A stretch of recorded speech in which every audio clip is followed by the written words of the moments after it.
So what's my posture of power and where do I draw my strength from? I think these are beautiful questions.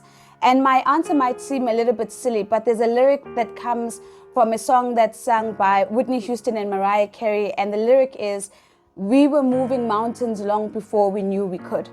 And when I reflect on that and I reflect on my life, I have to remind myself in those moments that every single thing that I've achieved has been nothing short of a miracle. I've been moving mountains without even knowing that I've been moving mountains. And so that this mountain before me now, this big thing that I need to do, is just one other additional mountain that needs to be moved. And I think for me that's quite important because I reflect on the conditions of where I come from, the depth of the poverty that I've been through, and I realize that I'm in the business of miracles and God is using me to be a manifestation of miracles, and so that's what I'm going to continue to do.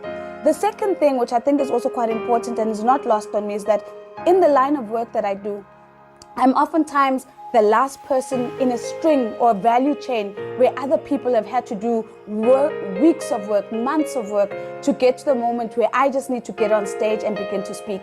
And so I realize that this is not about me. It actually means I need to honor the people who've done so much to get me here, to give me this opportunity. So I mustn't F it up. And I know that sounds really weird, but it's a sense of accountability and a sense of responsibility to do my best and not to F it up for everybody who's done their best for me to be able to get on stage and do what needs to be done. So that's where I draw my strength from. That's my posture of power. I reflect on my life. I remind myself that I've been moving miracles long before I knew I could. And I remind myself, Nozi, don't F it up.